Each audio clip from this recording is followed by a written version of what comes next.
Assalamualaikum warahmatullahi wabarakatuh.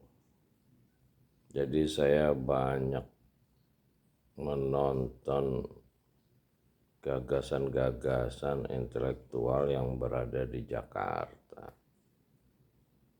Mereka punya konsep yang bagus untuk Indonesia dari Jakarta. Ya, seperti saran untuk membaca. Ya, saya melihat membaca ya untuk pendidikan umum, sekolah dasar mungkin sudah di seluruh Indonesia.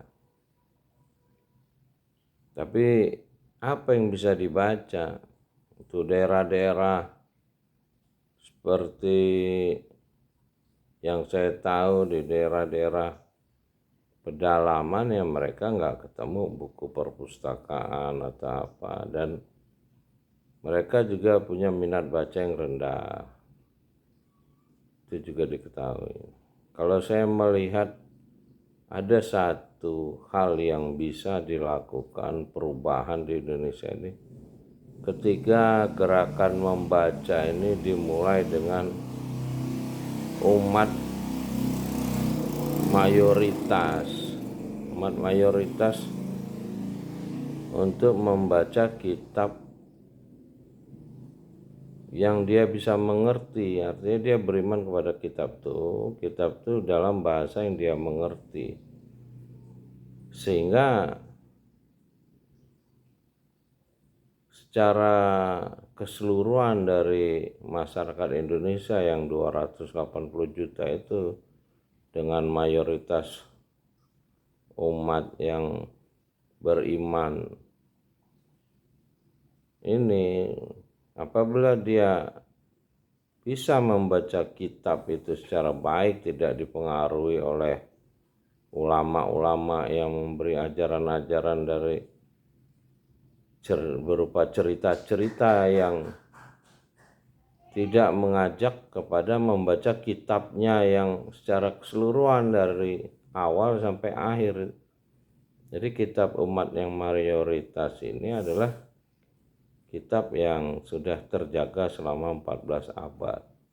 Nah, kalau kitab ini dibaca dengan terjemahannya mungkin bisa meningkatkan kecerdasan dari umat mayoritas di Indonesia ini, karena justru umat mayoritas di Indonesia ini yang tidak rasional saat ini cara berpikirnya.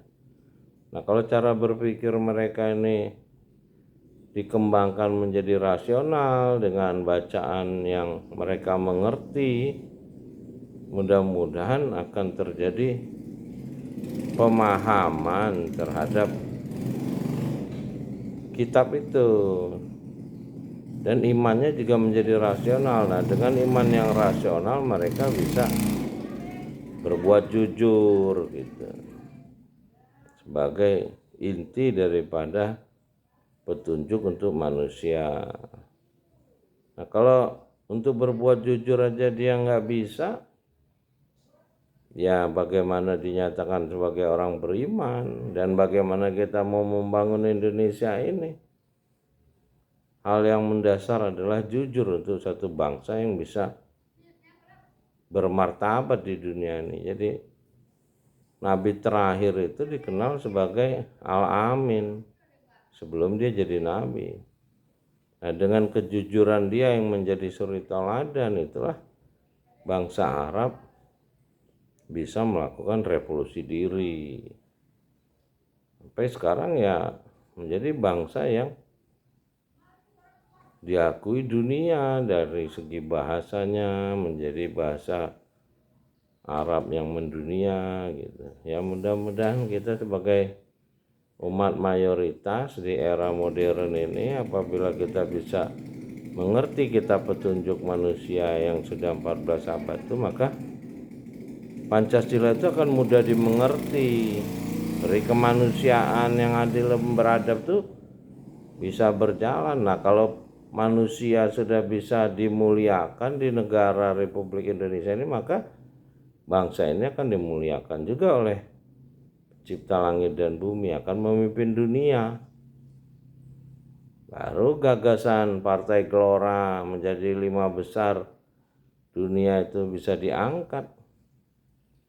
Ya, kita berharap kita bisa menjadi orang jujur dengan revolusi jujur. Kita mudah-mudahan kita bisa bergerak menuju Indonesia Emas, atau lebih tepatnya sebagai Indonesia Mandiri, dan membawa Pancasila sebagai ideologi dunia yang akan menuntun manusia untuk memelihara alam semesta.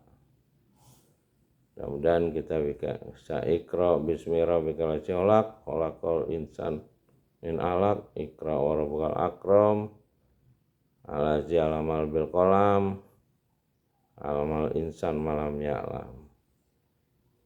Mudah-mudahan kita diberi kekuatan menolong. Rabbi adil nimur kola sedikit warid nimur raja sedikit wajali miladunka sultanan nasira. Salamun kaulami Rabbi Rahim. Salam dari menara langit. Muhammadan Rasul apa yang berbagi cerita. Assalamualaikum warahmatullahi wabarakatuh. Alhamdulillahirabbil alamin.